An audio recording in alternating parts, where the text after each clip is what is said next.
Plusieurs facettes au Liban et en ligne avec nous. Gérard Vestpierre, bonsoir et merci à vous, chercheur associé à la Fondation d'études pour le Moyen-Orient, la FEMO, et auteur du site Le Monde décrypté. Est-ce que pour vous d'abord, ce qui s'est passé hier à Beyrouth, à terme, au-delà bien sûr du drame, cela peut contribuer peut-être à accélérer le refaçonnement qui paraît un petit peu inévitable aujourd'hui du Liban et donc à terme faire bouger les lignes dans la région, dans un sens d'ailleurs ou dans l'autre?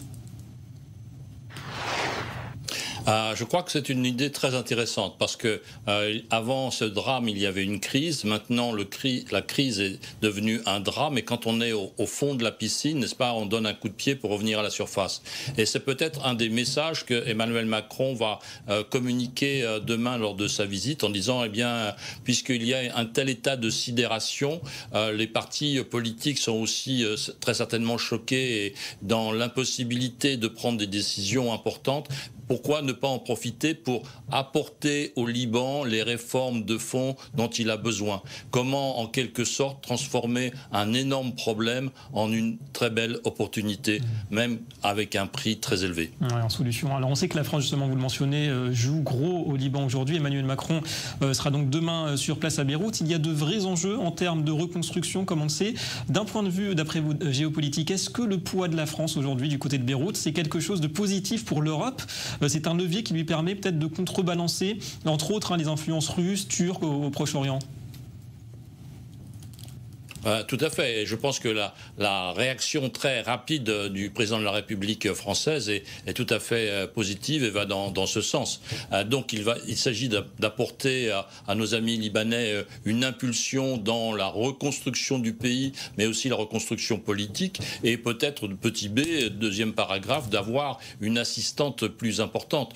Nous disposons de moyens militaires très importants, de porte-hélicoptères, dotés de 70 lits d'hôpitaux, 2 salles d'opération, les fameux Mistral, n'est-ce pas, Mistral, Tonnerre et Dixmude, 3 bâtiments, 200 mètres de long, qui peuvent traverser facilement la Méditerranée. Donc il s'agit là peut-être aussi d'une forme d'aide à apporter à nos amis libanais. Donc les tiroirs d'assistance, assistance politique, assistance humanitaire et sanitaire, et puis bien sûr assistance économique et reconstruction. On a plusieurs leviers donc contre les mains de la France. Et le Liban, Gérard Vestpierre, pays donc tributaire aujourd'hui de l'aide internationale, est-ce que c'est un pays qui est aussi à la merci peut-être de certaines puissances régionales? On pense à l'Arabie Saoudite, à l'Iran, à d'autres aussi peut-être.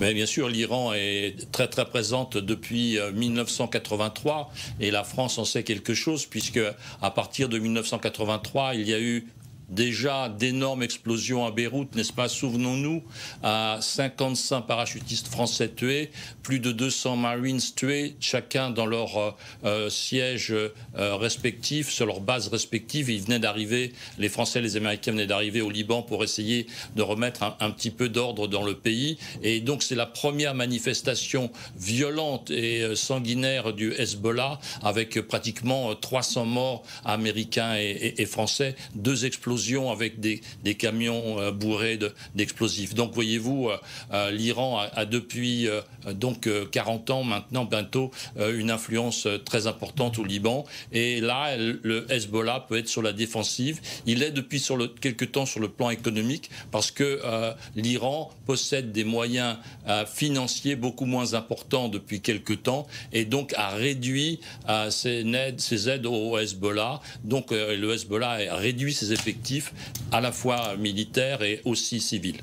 Effectivement, une marge de manœuvre restreinte pour l'Iran. Pour revenir à la situation interne au Liban, au-delà de ces considérations, ces événements d'hier, c'est l'occasion pour vous de ressouder le pays ou au contraire, ça risque d'être de nature à l'enfoncer un petit peu plus dans ce marasme? Alors, problème économique d'abord. Combien d'entreprises ont été pulvérisées par cette explosion? Combien d'emplois vont être supprimés?